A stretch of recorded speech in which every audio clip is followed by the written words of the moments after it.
Okay, welcome everyone to the latest episode of Headlines and History. It's our 10th episode, and we're going to do something different this week, as I had brought up last week, and that is we're going to do our first interview. And I had an opportunity to sit down with Lieutenant Colonel Shawn Tabankin from the New York Army National Guard. He's a colleague, and I consider him a friend. He has a lot of experience, multiple deployments. He's been all over the world. He's an infantry battalion commander during his last deployment. He now happens to be one of the senior operations officers for the state. And like I said, we were going to talk to him specifically about how the China issue and the competition that the United States has with China strategically he was able to experience during his last deployment. So we're going to cover that, but we were also able to have a discussion on some personal anecdotes from his career. We also discussed what's happening in Gaza and what his connection to that conflict is, and what his beliefs are as to what's going to happen, his prognostications, if you will.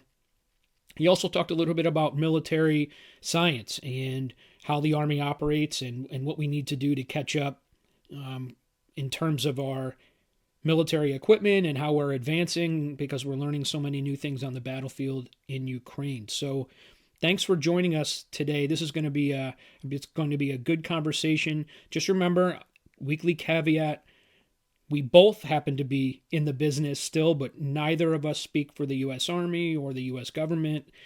All of our opinions here that we're going to talk about are our own, and any information we may have shared is certainly from the open source world. So I hope you enjoy the conversation between myself and Colonel Tabankin, and thanks for joining me today. Headlines in History with John Mullock. Thanks.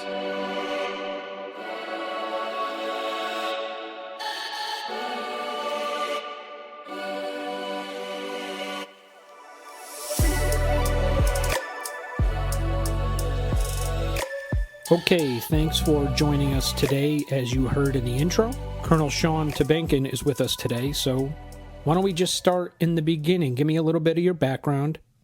Obviously full-time in the Army now, but how did you get here from where you Oh started? man, so I messed up in college. That's how a lot of us in the Army start. But yeah, I just was kind of floundering around, wasn't doing too well. Started working full time as a paramedic for a bit, and then decided no, I just wanted to change. So joined the Army, became a medic, a paratrooper in the 82nd Airborne Division, and then got selected to become an officer. And then while I was a cadet, it was before September 11th, right? So show my age. The Army was a real tough place to be in the late 90s, right? And at the same time, while I was a cadet, I had a teacher tell me, "Hey, I can get you to get to law school if you want to go to law school." So it seemed like a better gig at the time, and I said okay, and commissioned into the New York Army National Guard. But then September 11th hit, and it didn't really matter, right? So while I was in law school, I took a leave of absence. And served in Iraq as a platoon leader for 10 months there. Came back, and then for a while I was like practicing as an attorney, being like a full-time civilian and part-time National Guardsman. But with that global war on terrorism, we just had these two careers that kept canceling each other out, and I decided to go, full-time Army with the Guard. So what position do you hold now full-time? So now right now I'm the Deputy G3, which is like the Deputy Operations Officer for the New York Army National Guard. So what, for those that don't know, what would be Civilian equivalent. civilian equivalent? Yeah, so it'd be like if this were a Fortune 500 company, it would be like, the chief operating officer, the COO is probably the G3, and I'm like his deputy. So what I do, my job is like I handle the day-to-day management of our shop, the internal workings of our shop, how we do things, our procedures, what we call our battle rhythm events, the slide decks, the staff integration across Joint Force Headquarters, right? Making sure that we're not siloed, right? Like the personnel people and the intelligence people and the logistics people are all working together, and we're all rowing in the same direction. And worse, we're not tasking our subordinate units to do things that are contradictory.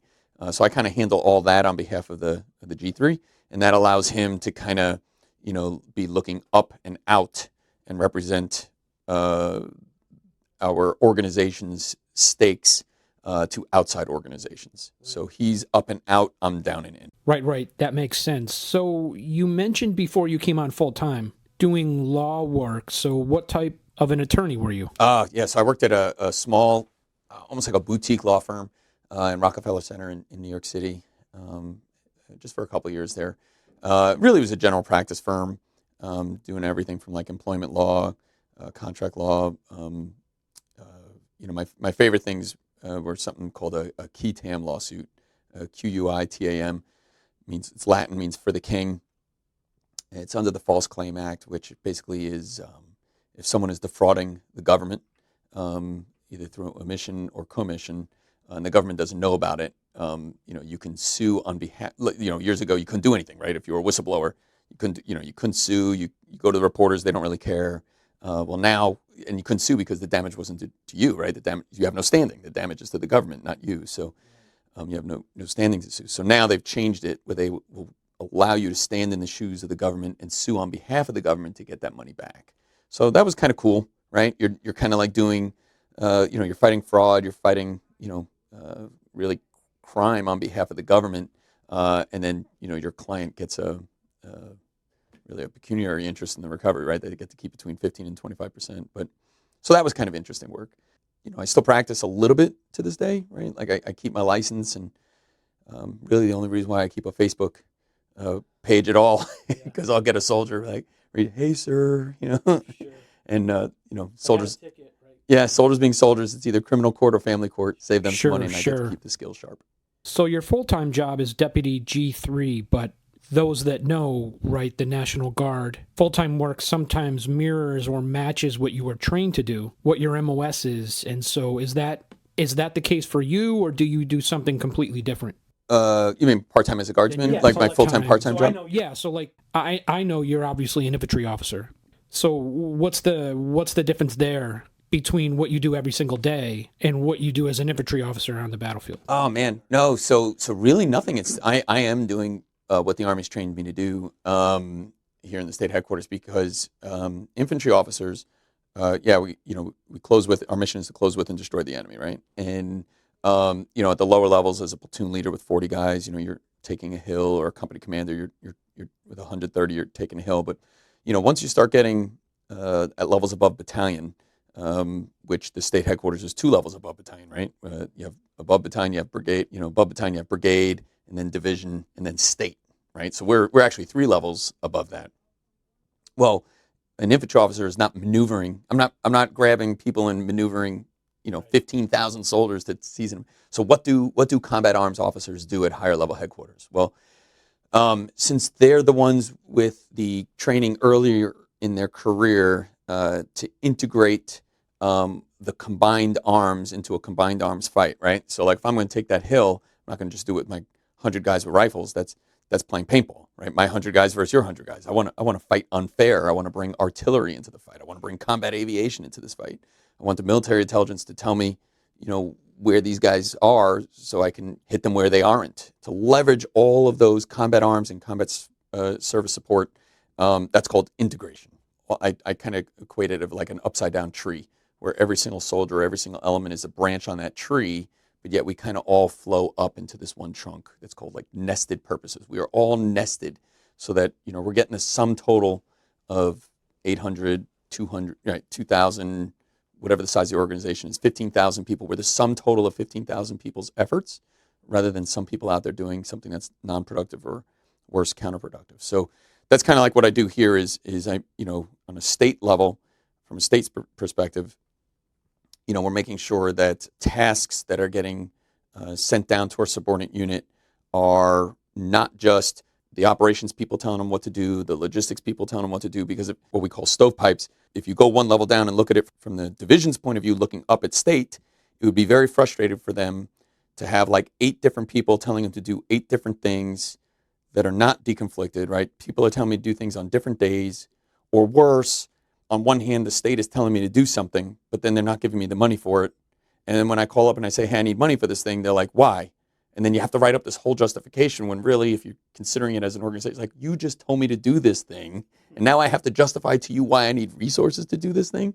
So if you can imagine that problem and then work backwards, what do we have to do 5 months before that happens so that doesn't happen? So it's a long way to go to tell you it's a lot of work at this level to make sure the guys down below us at the immediate level below, their job is a little bit easier. So in the last episode, I had talked about the Middle East issue, specifically the ceasefire between Israel and Hamas potentially. And I had mentioned the fact that the episode prior was about Antony Blinken's travel to China and how this interview would be related to that episode, specifically because of some recent deployments that you were involved in, and in particular, your most recent to the Horn of Africa.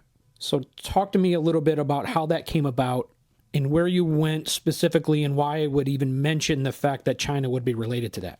Okay, yeah, sure. So my last deployment, I was the commander of Task Force Wolfhound, the core of which was the 69th Infantry out of New York City, the Fighting 69th, the old Irish Brigade, very historic unit. It was Task Force Wolfhound was an infantry battalion plus an additional 3 companies, so 1,100 soldiers, and we were tasked to provide security for, among other things, provide security for 5 installations in 3 countries in the Horn of Africa: Djibouti, Kenya, and Somalia. That's on the face what the mission is. In reality, you do way, way, way more.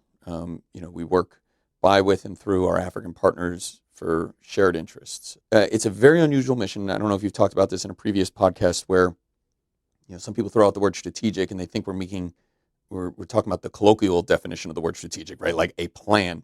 But in the military, that has a different context, right? There's the strategic level, which is the level, that countries interact with each other. And then below that, there's the operational level. And then below that, there's the tactical level. And the mission for the infantry battalion in CGTF HOA is unique because you're conducting operations at all 3 levels, right? Which is incredibly unique. We're conducting force protection patrols in support of naval special warfare out of our bases in Somalia. Similarly, in support of Marine Special Operating Forces in Kenya. It's at the operational level when we conducted operations from Djibouti into a small airport called Berbera International Airport in northwest Somalia, which is within the Somaliland region of Somalia, if we want to be in line with the United States position on the autonomy of Somaliland. And that could probably be the subject of a whole nother podcast, right? And then up at the strategic level, you do have some of the great power competition going on, as it does everywhere in the world when you have, Russia, China, and the United States. You probably had some other people on the podcast talk about, what does the future look like? And it's probably another Cold War, but a multipolar world rather than a bipolar world, right? Instead of just us and Russia, it's going to be us, Russia, and China, with every other country in the world forcing us to compete against each other so they can, for their benefit, right? So your question was specific to China, right? So what's going on with competition with China? What we can talk about in this forum here, right? So it's obvious, right? Obviously, Djibouti is an incredibly strategic landmass now, right? So oil is going away, and it's all about the flow of commerce, right? So the strategic value of the Persian Gulf is declining, and the strategic value of the Red Sea is increasing, right? We see that. Look, Saudi Arabia's 2030 plan. They want to build a city on the northwest coast of the Sinai Peninsula, which is on the coast of the Red Sea.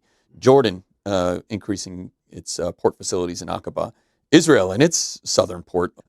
Everybody's kind of focusing. Look, we saw what happened. Look at the impact to the world when that ship, I think with the Evergreen, got stuck in the Suez Canal, right? It completely messed up international trade.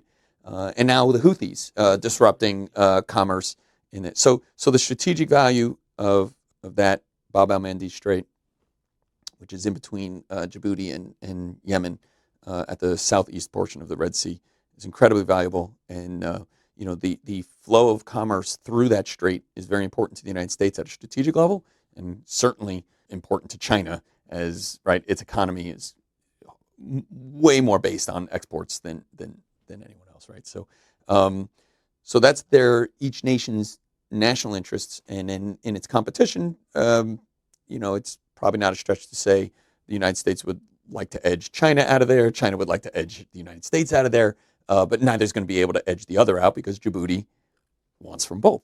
I've deployed 3 different times, and in my experience, I've dealt with, let's say, the indigenous population, but I haven't really experienced great power competition. When I was in Iraq, I dealt with some Iraqis, but generally it was Americans. When I was in Afghanistan, I worked with our Five Eye partners. In OSS, in Kuwait, we dealt with some of the Kuwaiti leadership, but I never really had to interact with someone I knew I was directly competing with. In your experience, working together in that environment with the Chinese, knowing that you were both competing and knowing exactly what you're there for and exactly what they're there for, what was that experience like? The best word to use is competition, right? They're not an enemy, right? The economies of the United States and China are so intertwined. They're so intertwined it kind of prevents us from going to war with one another. It just is the cost to their economy worth going to war over Taiwan, that kind of stuff. To your question, they're a competitor, right? And that's probably the best way to frame it.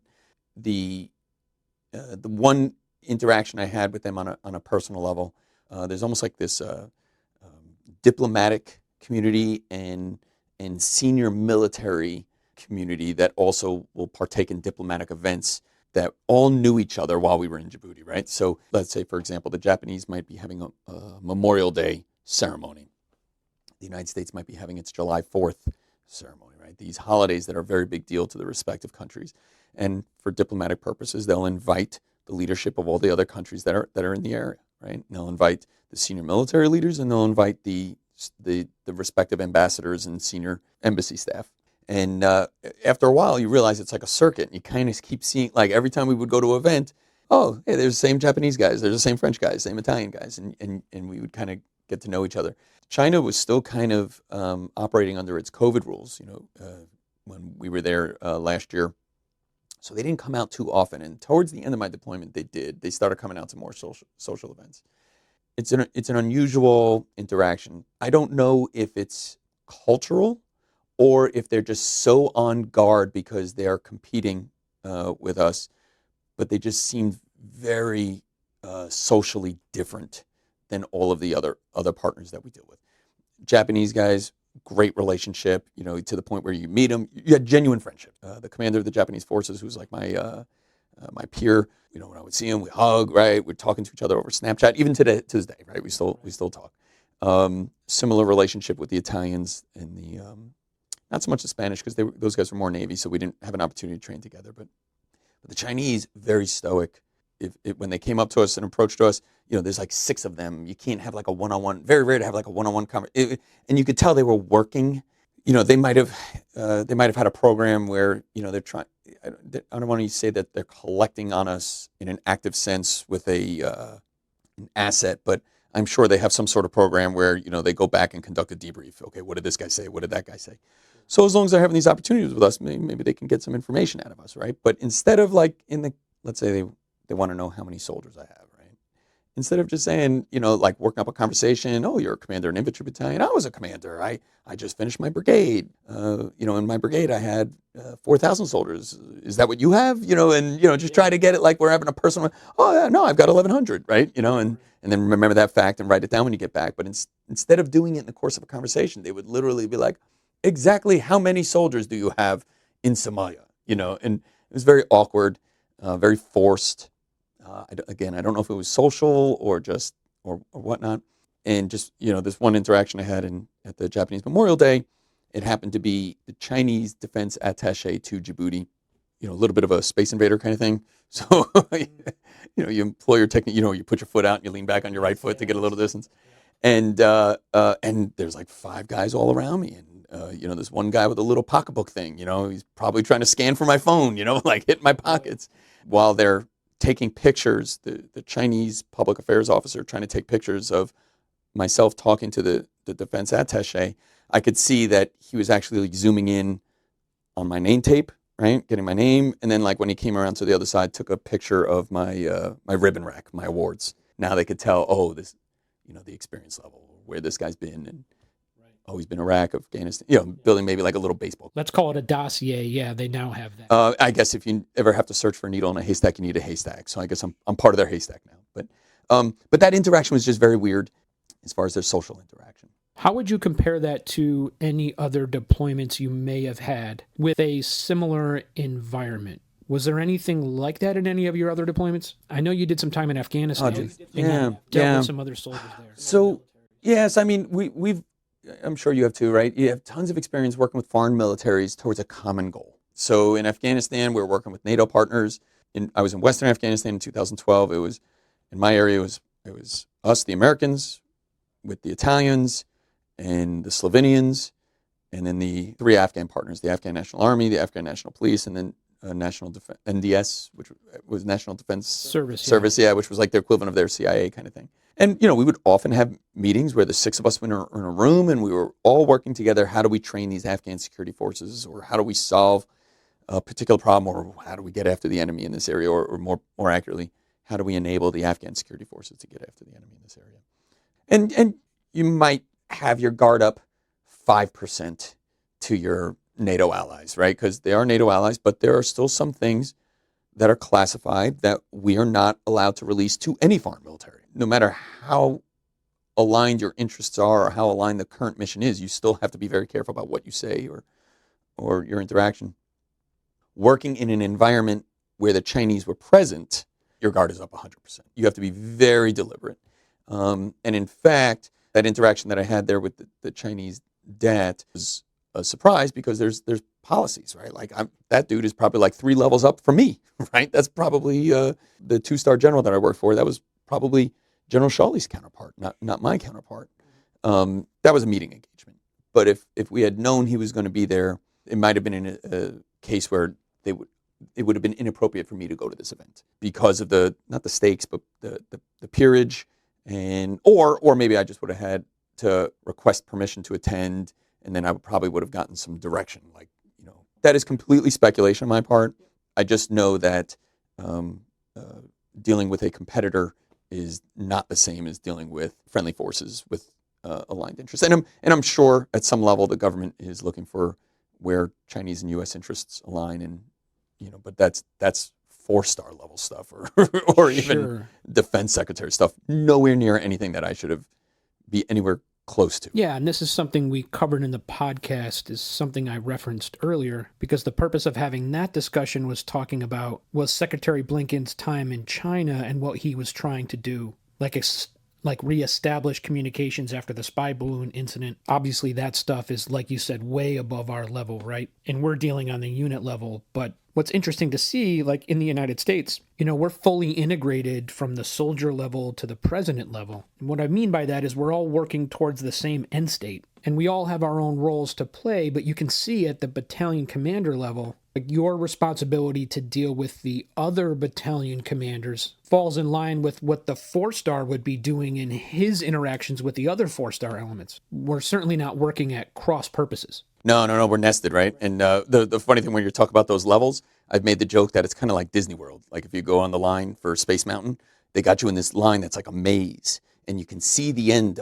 I'm out of this, I get to that point, I'm out of the room, and now you think you're at the front of the line, but no, that just opened up to a whole nother room with another maze, right? So every time you kind of think you're at the top of the pyramid in the military, oh no, I'm just now in the next room. Sure. There's always somebody bigger. There's always somebody higher ranking. And then you realize how far down, which probably aggravates most people that are probably listening. Like when someone speaks to something that they don't have direct first-hand knowledge of, or what you're talking about in Iraq made sense for your village and your year. At the platoon level, you're not really in a position to question the decisions made by the President of the United States or something like that, right? So, but yeah, there's policies, right? What is the United States policy to China? What is the United States policy for this? And then those policies go through multiple layers of staffs and multiple layers of the combatant command, and then the country team from the embassy, right? So nothing happens in any country unless the embassy says it's okay, right? So the embassy has, and the embassy is not just State Department. The embassy is the United States government, of which the State Department is a part. But so what does the embassy say, and what is the embassy's policy? And then if you have something that you want to do because you think it furthers your mission. Well, if it's not nested with that embassy policy, it's not happening. Yeah. So let's back out a little bit. I think your experience at the tactical level, specifically dealing with the other Chinese officers when you were recently deployed, is interesting. But knowing that you spent 9 months or whatever it was when you were there, how do you see the strategic competition between the United States and China? What I mean is, how do you see that going forward? We've talked about this on the podcast. For example, I hold the belief that China is going to invade Taiwan at some point. We're just waiting for that right time. It's just my opinion. And I've talked about why I think that is the case. How is it that you see things from the reading that you've done, from the interactions that you've had? And so how do you foresee that going between these two major foreign competitors? Yeah, so now we're talking war college stuff, right? So I graduate in a couple months here. So so maybe we got a copy of this podcast to my instructor and I get some elective credit here. This is a real interesting question, right? So when you talk about national competition at the national level and the strategic level, these countries every country has principally four instruments of national power, right? DIME, D-I-M-E, diplomatic, information, military, or economic. And countries will wield these powers towards their ends, towards their interests. The United States is really good at flexing that M, right? We are the undisputed champions of M, right? Like you look no further than quality of our equipment alone, right? Forgetting even the personnel. Look what's going on in Ukraine. The Ukrainian army is holding back the Russian army, the modern day Russian army, with equipment that we built in the 80s. The ATACMs, the Bradleys, and that's also a fundamental misunderstanding a lot of people have when they hear about these aid packages. Oh, we're giving them all this money, like these $61 billion. What we're doing is we're giving them our old Bradleys. Clearing warehouses with that. And then we're using the money to buy our army the newer Bradleys. So our 1980s equipment is destroying Russia. Personnel, to say nothing of our NCO Corps, my God, right? Like, I'm sure you'll have an NCO on at some point to talk about the empowerment and the quality of our non-commissioned officers. And when I came in the late 90s, I remember hearing stories of visiting generals from former Cold War nations, watching some of our exercises. They called them JRTEXs, General Review Training Exercises, and accusing the American Army of putting officers in NCO uniforms because there was no way that our NCOs could be that good. Unprecedented and unparalleled for sure. And it aggravates me a little bit also when I hear sometimes the military being used as a political football too, like, oh, the military is weaker. Like, this is the greatest military force of all time. We leverage it not only in wartime but in peacetime, and we conduct exercises, and we use that M as a hook to get countries that it would be in our interests and regional interests to work together. On a previous deployment to Kuwait, one of the things we would do is try to have a trilateral training exercises, right? So a lot of the Gulf Coast countries in the Persian Gulf and Sinai Peninsula want to, they all want to train in tanks. So we have tanks in Kuwait, and we'll do a trilateral. I'm going to make something completely up right now because we haven't been there. So let's say we wanted like Oman and Bahrain to work together to start sharing intelligence. Well, we hold a trilateral military exercise between us, Oman, and Bahrain in Oman, and then maybe the next year in Bahrain. And again, this is completely made up. Maybe those two countries hate each other. I don't know. I'm disconnected from it. But we set up that grown man play date, right? And we force them to work together and then try to build that relationship. And we could do that with, foreign military sales, right? If we can get nations to purchase our equipment rather than Russian equipment, that endears them a little bit closer to us than Russia or China. So that's the military power, right? China doesn't do that, really. Partially because, maybe their equipment's not as good. Their military does not have the reputation ours does worldwide. They have no experience, no combat experience. I think they have like 3 people left in their army that have ever been in combat, and they're, if not, retired already.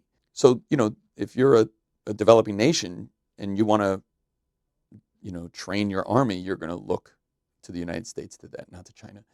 What China does do is leverage the E, the economic power, right? The Belt and Road Initiative, the debt trap financing, all these other instruments of economic power, economic aid. So it's weird. It's almost like the elephant fighting the whale. We have one country that's leveraging its military power for international influence, and the other country is waging its economic power to wage its international influence. And from my personal point of view, I'd love to see the United States start getting into the E. Up until a couple of years ago, I thought maybe right before Ukraine, I was like, maybe the future of leveraging influence is economic, and maybe China's doing it right and we're not. But then Ukraine showed us, no. You still need to have these mutually supporting powers: the economic backed by the military, or the military backed by the economic. We probably just need to do a little bit more of the economic, or maybe it's being done and we don't have visibility. Sure. And obviously, from your personal opinion, and there are people that have more of an isolationist bent in today's society. And so, from your perspective, do you feel the United States engaging in this competition with China by exporting, in a way, the military like we do, like supporting Ukraine via NATO and other things, is that of benefit to the U.S. national security world? Yeah, because, so now this is like Africa at large, not necessarily where we were in Horn of Africa, but, where the United States pulls out, China or Russia moves in. So if you want us to be isolationist, okay. If the political leaders want us to be isolationist, okay, as long as we're willing to accept that the new world leader will be China or Russia. And, you can't, you have to be there to leverage influence, right? So if we were to just, if you're not engaged in the international community, then you cannot leverage your influence within the national community. So, whether it's DIM or E, look what's going on in Niger. So the United States is leaving, Russia's moving right in. We see that everywhere. If the United States steps out of a gap, someone will fill it. And maybe it's easier for us to use our military power, right? Because we have laws. I think it's called the Foreign Anti-Corruption Act. If Exxon, the CEO of Exxon, were to go to, Sudan and be like, hey, let me dig for oil here.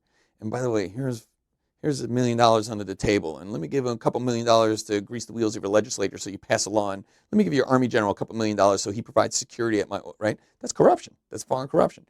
The United States has laws against that. China doesn't. China will go in there and pay off legislators to vote for something that is against their country's interests, so that's how China wedges themselves in, right? Now, I could see people being frustrated by that, saying, and by the way, this is why Russia hates us, right? Because they think, that Russia's speaking, well, we're doing this, so you must be doing it. So that when we go into another country and we're trying to, we're doing this stuff, they must be doing this stuff. That is a fig leaf. They are really going in there and trying to, bend Kenya to the United States will, when that is absolutely not. Yeah, they look at us through their lens. Correct. The United States' strategy in these developing nations is to help them be sustainable and self-sufficient, so they're more resilient to outside influence, right? So that's our strategy. So I spent some time in Afghanistan, and I have my opinions.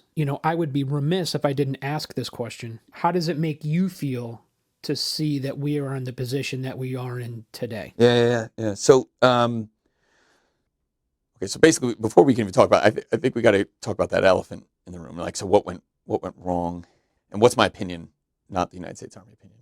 I think, obviously, we achieved the initial military objectives of the Afghanistan Operation Enduring Freedom almost immediately, right? It was to destroy or disrupt Al Qaeda, and prevent, task, occupy key terrain, prevent the enemy from utilizing that key terrain, right? So to prevent the enemy from having a base in which to conduct extraterritorial operations against the United States again, right? So literally protecting the United States homeland by disrupting the enemy where they are. And then it had a couple secondary effects, right? Because as soon as we invaded, it was like on the other side of this equation, if I was a jihadist somewhere in the Middle East, I probably would have found it decidedly more convenient to attack American soldiers in Afghanistan than to get on a boat and come to the United States and attack us here, right? So we were safer being in Afghanistan. But I think the mistake, and I'm sure this will be studied ad nauseum for 20 years, was something to do with transitioning from that initial mission to rebuilding Afghanistan into what we would consider like a democracy, like a world-leading democracy with a NATO-style army. And I think that was just too big of a generational gap to jump. NATO-style armies are hard for us to do, right?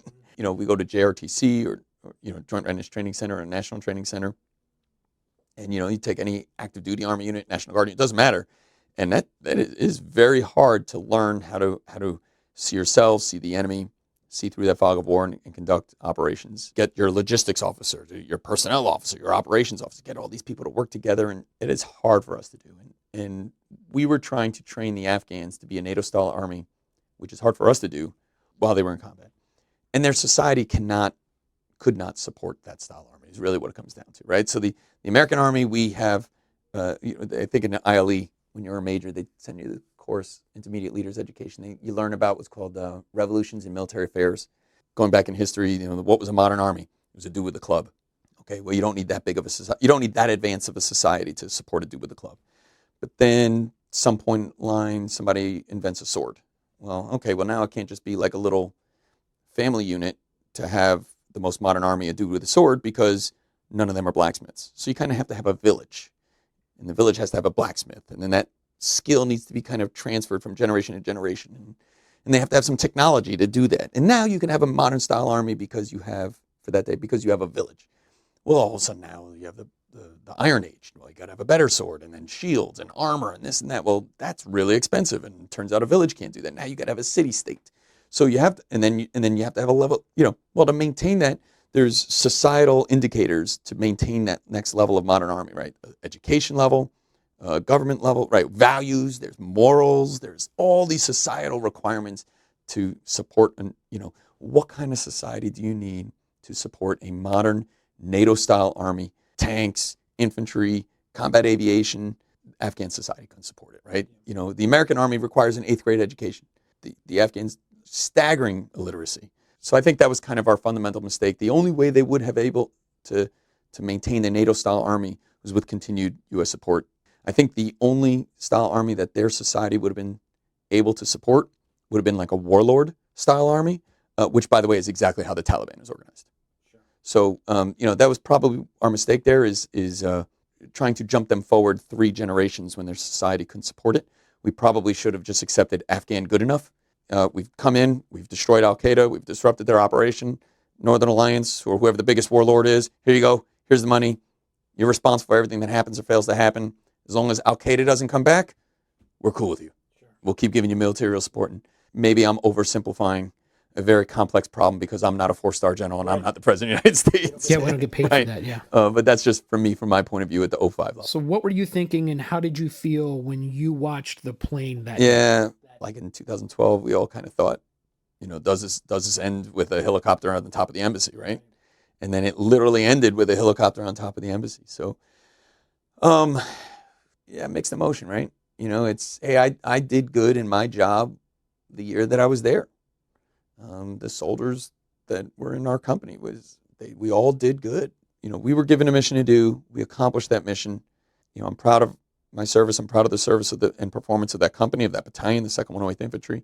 We were asked to perform a mission, and that mission was a very specific one. Was, can you secure Highway 1 in Western Afghanistan in such a way that endures after you leave? Because we were the last Americans to leave. We were the last NATO forces to leave in Western Afghanistan. And the security of that highway did endure after we left. So you got to take some personal pride and pride in your organization you were asked to do a mission, you were trained to do a mission, you were equipped to do a mission, you accomplished that mission. We brought everyone home safely. We had no killed in action. We had a couple injuries and wounded in action. So I was proud of the mission that we did. I could understand other people's passionate feelings about that.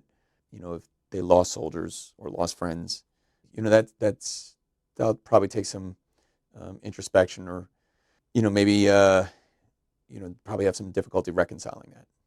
I think I was okay with it because, like I said, we didn't lose anyone in our company or our battalion, so the personal investment for me might be lower.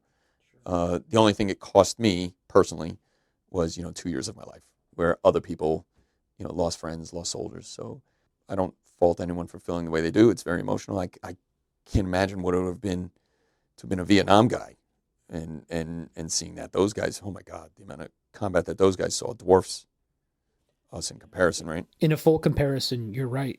From a historical perspective, it really does frustrate me. We studied the Russian invasion of Afghanistan prior to our deployments and did our best to try and eliminate the mistakes that they made in our little world, right? And hoped to ourselves that, hey, this is not going to be us. And I don't know how this is going to end, but it won't be us. But, we were there for twice as long and we ended up in the same position that they were in. I know what we thought as Americans in terms of our view of Russians based on that event, in our opinion of the Russian army. And I wonder if the Russians feel the same way. Yeah, well, if you think about it, that was really a proxy war between us and, right? We had it's been when the Russians were there, the Soviets were there. Right, we had the CIA providing arms and weapons, and now it's been right. We found out recently that the Russians were paying bounties to the Taliban for killing Americans, which drives me crazy when people don't see why we should be supporting Ukraine. By the way, but I wonder if what the Russians felt was like a little bit of almost like vindication, right? Where it was like, hey, we didn't, look, the Americans couldn't do it, we couldn't do it. It's just, in other words, now it's like it's not their fault, right? Like, look, Alexander the Great couldn't do it, right? It's just that terrain, the people are people's will outlast, So it's just a matter. It's a battle of wills, right? Is the Taliban's will to resist versus how long can the American public continue to pay for this thing where they saw decreasing United States interests, right? So let's switch to the other combat environment you just brought up. I know where I stand strategically on supporting the Ukrainians via NATO. I know it's not a perfect scenario. I know Ukraine is not a perfect country. I get that. No country is. And I know how I feel as a military intelligence officer being asked to potentially serve there someday. I'm not saying it's going to happen, but theoretically thinking about it. But from your perspective as a battalion officer, as a battalion infantry officer, how do you think that might be different? How are you preparing to potentially deploy infantry soldiers in the combat environment that exists today? Yeah, so there's a lot to unpack in that question, right? So how do I personally feel? I'd be going back to the motherland. I'm Ukrainian, man. Yeah. So, well, I'm ethnic DNA Ukrainian, right? But I'm fifth generation American. As a kid that grew up in the '80s and watching Wolverines, right? Like, let's fight the Russians. Hell yeah, right? Wolverines. You got that 7-year-old inside that wants to do that. But that is a modern battlefield. That is a modern day battlefield, and all of our doctrine. We used to say like we're prepared to fight our last war, right? The technology has changed so much in the last 5 years, and the military procurement process takes so long. You would truly be on the development end of the military power, right? The drones, the electronic warfare. First of all, these guys are digging trenches, right? That's World War I. That's World War I. Have we returned to warfare that favors the defensive for the past 100 years? Whoever attacks wins, right? You get your force ratios correct, right? 3-1 or 5-1 if they're dug in, whatever your force ratio needs to be, right? Gain the initiative, apply with all the 7 principles of war, and leverage all your warfighting functions and all the stuff they teach us and everything like that, and you'll win. The attacker will win if you're and then if you have the logistics, then you're going to win the operation in the war. But this looks so different from first of all, like if we look at our deployments, our deployments are counterinsurgency, and then this last one was a little bit different. But so Iraq, Afghanistan, counterinsurgency, Kuwait, deter Iranian aggression, and then Africa, really to take the fight against to support the fight against Al-Shabaab, and about 5 other objectives that are just from happenstance of being in Africa, sure. Right? But that is a near-peer fight. That is a fight against a near-peer. Yeah, I personally, we'll do what we're asked, right? But I wouldn't feel comfortable fighting against a near-peer for about another 3 or 4 years, right? Like, that technology is still developing. What is the threat that we're facing? How do we defeat it? And then how do we leverage that technology to gain an even greater? How do we gain and maintain a position of relative advantage on the battlefield? That's really what it's about. And right now, there's technologies that are out there that don't necessarily allow us to gain and maintain that position of relative. So, like, one of the big things we're talking about in war colleges, what is the future military system? What are the future systems that the United States Army will have, or the military will have? Right now our strategy is kind of like we have a lot of money into this like one big thing, right? Like we have the F-35 fighter. I don't know how many millions of dollars that thing costs, and its capabilities are unbelievable. Its ability to share information, and it's stealthy and survivable, and it's got like all classified systems and pods, and this one thing is this $40 million, making up a number of because I don't know what it is, but because we have that thing, right? Nobody is going to try to meet us with an aircraft. Instead, they'll try to meet us with a high quantity of cheap things. What about instead of spending, I could see our enemy country, instead of spending $40 million to try to compete with the F-35 and ultimately losing, what if we bought $40 million of autonomous drones, right? So the United States spends $100 million on this one aircraft. We'll spend $40 million. How many autonomous drones can I buy with that and just flood the sky with it whenever they come attack? 10,000 of them, 20,000, right? And then how do you defend against that? The future of warfare, is it more numerable, cheaper, autonomous or semi-autonomous weapons? There was a video, I think you showed it to me. There was a YouTube video of a test that United States conducted. I think this was like 13 years ago. So this is technology from 13 years ago. It was an F-16 flying overhead at some desert test site, and you see this pod, and they're like, release, release, release. And you just see like thousands of these little things coming out of this pod, and then they show you on a screen, each one of those was like smaller than the size of your hand, and it was an autonomous drone with an explosive device on it. And these drones came down, lined up across a battlefield like every 10 meters, and then on a command swept across the battlefield. So now any tanks that are, let's say, in and among the trees, these thousands of drones are sweeping across the battlefield with like a metal detector. If it sees a tank, boop, top a tank, tank's destroyed. So how do you defend against that stuff? So the future of warfare, my God, right? I guess the short answer is, personally, if you're asking me, I'll fight in Ukraine 5 years from now. But so let's go back to some personal stuff here. What was it like? You had mentioned in your bio you were part of the 82nd Division. What was that like? The 82nd Airborne Division is the most in shape alcoholics in the world. It is a fantastic unit.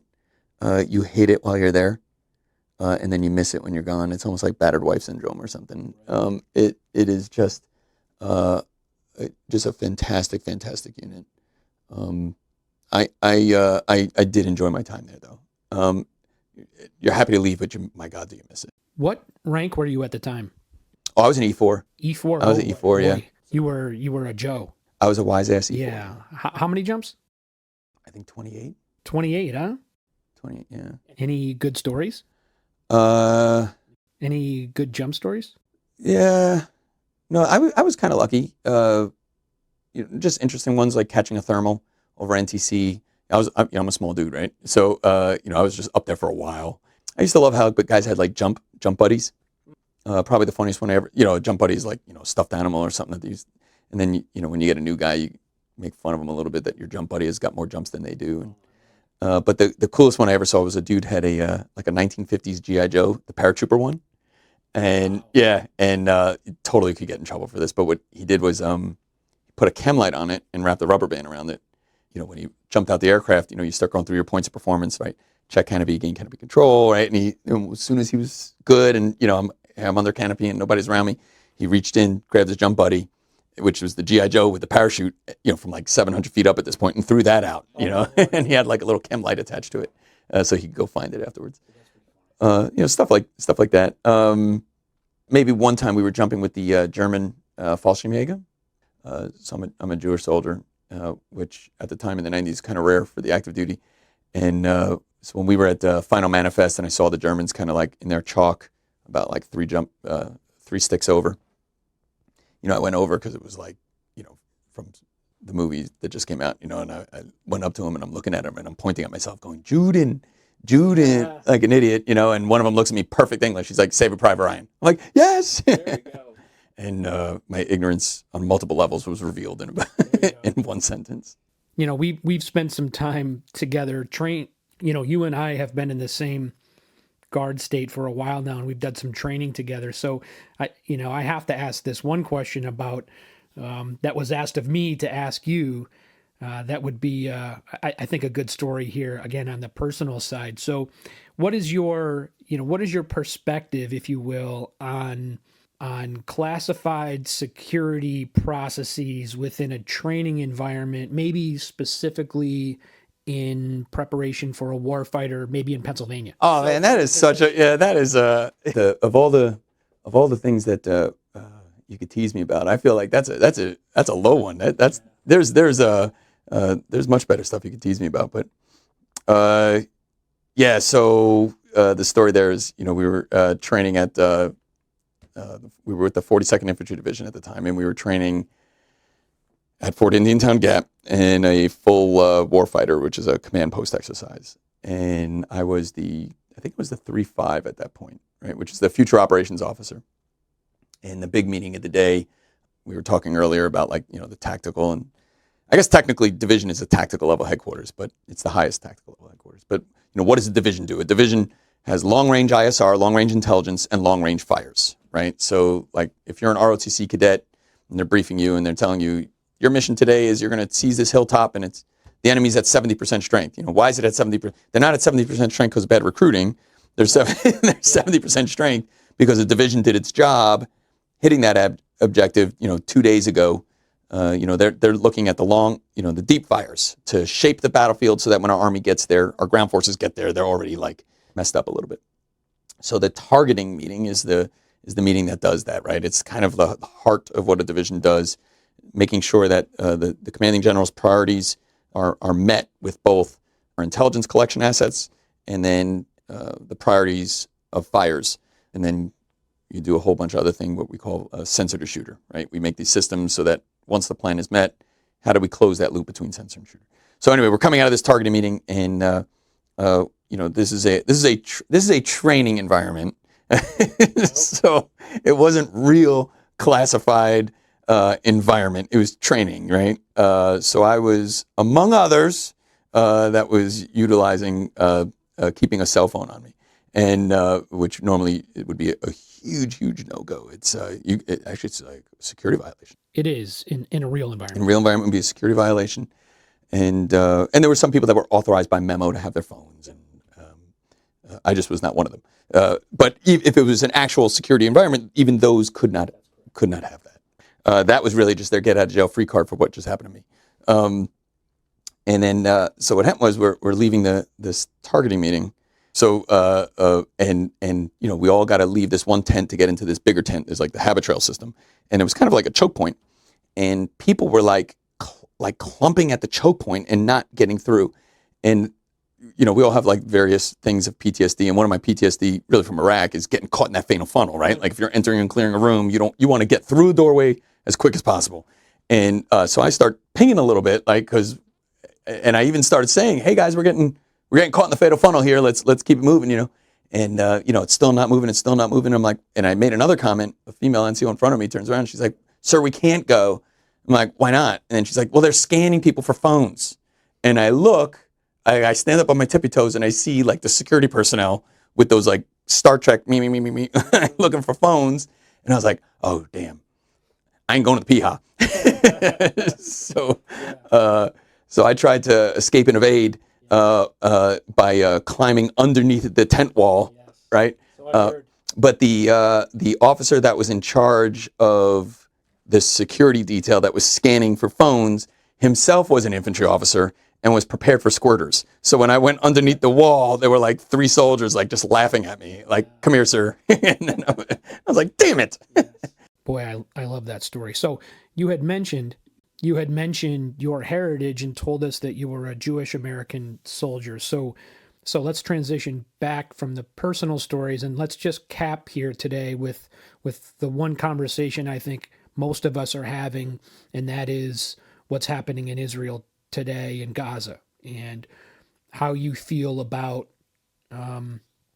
and how you feel about what's happened there, your perspective. How do you see this thing today and going Yeah, forward? my family history, my family pretty much came out of Russia and Ukraine, and something called the pogroms, where the czars were literally Fiddler on the Roof, right? They were coming through Jewish villages, burning them down, and so my family kind of jumped talk to Canada in like the late 1890s, and then kind of worked their way down to New York from there. So the history of Israel is more closely tied to Europe than Russia or Ukraine. So obviously after the Holocaust and then the repatriation back to Israel, and and if you visit Israel today, they'll and the United Nations charters and all these things, basically the whole reason for Israel's being was the international community's response to the Holocaust. That's one of the theories, yeah. Right. So long way to go to tell you that my family really is from Ukraine, and I don't have any family in Israel. I sympathize with the Israeli conflict less because I happen to be Jewish, and more for happen to be a soldier. What strikes me about that conflict is the information environment surrounding it, and the conversations that are going on, principally online, which then affects people's behaviors, to protest one way or the other, that we're seeing out on campuses. And what drives me a little insane is how quickly, and I'm not saying they're wrong for feeling this way. You can feel any way you want, and similarly, I can feel the way I want, right? So it irks me a little bit how quickly people have forgiven the acts of October 7th or whitewash it away because of the strategic background for the past 20 years, right? So if you want to have a conversation about, Israel being, this is not me, this is people's feelings, Israel being unfair or being harsh on Gaza, or apartheid, or any of these other things that people are saying, wholly ignoring that there's two borders to Gaza and there's a country to the west of Gaza that could just as easily do all these same things too, right? So why aren't we holding Egypt equally responsible for the Palestinian plight as we do Israel? Setting aside that for a moment. If we want to have a conversation about the strategic relationship between Israel and Gaza and any perceived unfairness of that or any actual fairness of that, I think that is separate and aside from the immediate events that triggered this war, right? You can't excuse the acts of October 7th, which were deliberately targeted towards civilians, by justifying it. Well, Israel's been a jerk to Gaza for 20 years. There's other methods for you to air that grievance. And I think we can see that this route was probably not the best way to have aired that grievance, because now look what has happened to Gaza as a result of it. What did they think was going to happen by conducting a sneak attack on a Sunday morning, killing 1,500, taking hostages against the particular government that is governing Israel right now? Like, what did you think was going to happen, right? Of course. And we all know the strategic backdrop, right? Why did it happen? It happened because Israel was about to normalize relationship with Saudi, right? So, and there's been some releases to that, right? So, in September, Saudi Arabia announced, hey, it's pretty close.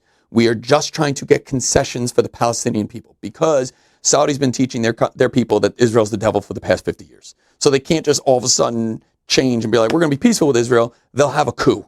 No way to flip a switch. So the way that they were going to make it palatable to their citizens to have normalized relationships with Israel, tying this back to the very first question you asked me, right? Because Saudi wants to invest on their west coast. They want to have a technological city. They need to have a relationship and a trade relationship with the greatest technological partner in the Middle East, Israel.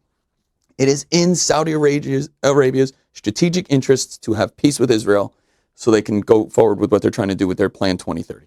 But the only way their people would stomach that is if they had gained concessions for the Palestinian people in that deal with Israel, right? And they were close, but then how do you make concessions with the Palestinian people completely non-starter with Israel? Start a war, right? So the Iran proxy started a war that was completely against the interests of the Palestinian people. We all know, we could have another conversation about Hamas's interests, and are they really interested in the plight of the Palestinian people, or are they really just in it for themselves or in it for the Iranian proxy? So that was the whole reason why did they attack? Why? Out of nowhere. Why did they attack? It was to upset the apple cart and prevent the peace agreement between Israel and Saudi. Why does Iran care about that? Because Iran's biggest competitor in the Middle East is Saudi Arabia. Sunni Saudi versus the Shia. That's right. So Iran wanted to it weakened Saudi Arabia to prevent the peace agreement between Saudi Arabia and Israel. Is that a tangent? No. All these things are all wrapped together, right? And you can't look at one. And that is what frustrates me, because you and I know, maybe your listeners know, how complicated of a strategic environment is, how complicated this war is. Why did it happen now? What are the factors that precipitated it? And, can we compartmentalize these different issues? Israel's treatment of Palestinians, compartmentalized from the responsibility for this particular war, and then maybe even a third bucket, the method by which Israel is conducting the war, which I also see online that, people saying, this is murder. No, this is what happens when you fight a modern day fight in an urban environment. What did Germany look like? What did the German cities look like after we had a war? What does the Ukrainian cities look like right now? Right? Look at Mariupol. Look at any of these cities. This is what happens when you fight a war in a city.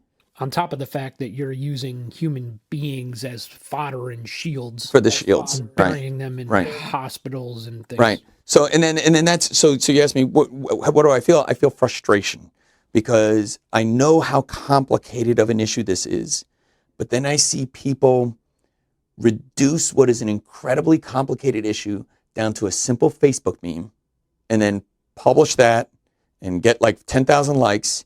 And it's Dunning-Kruger in full effect, where, people know, a tiny little bit about the situation, but they think they know more than the experts. They don't realize how complicated this is. And, take any one of those things that I just talked about, the method by which they're fighting the war. Right? Part of I don't blame the media a lot, but I will blame this. When it comes time to cover war, they should use more war correspondents, right? Like, they wouldn't send the fashion correspondent to cover the Super Bowl, but sometimes they have people that don't necessarily know about military operations, and it can give people the perception. I can imagine if I know nothing about the military and I'm seeing on the news these smart weapons that, go around corners, go into a window, turn left, go right, go under the carpet and kill the one dude hiding there. And they think, well, Israel has all these weapons. Why are they destroying their cities? Oh, it must be intentional. No, that smart weapon that you saw was reserved for an incredibly high value target that they probably had under surveillance by a task force of 3,000 people for months before they were able to do that. But the public perception is, they could fight Hamas using that. They have no idea how difficult it is to fight that dense urban combat terrain. So that's really my feelings on it.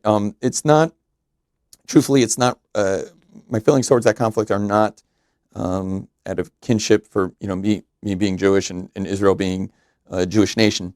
We could have maybe another conversation about the anti-Semitism that has kind of spawned as a third or fourth order effect of this, which again is probably a fifth compartment that we could talk about. But my frustration with the conflict comes more from being a military professional, knowing how complicated this issue is, and seeing the people in the information environment distill it down to something simple, probably wrong, the purpose of which is to elicit feelings, not to educate.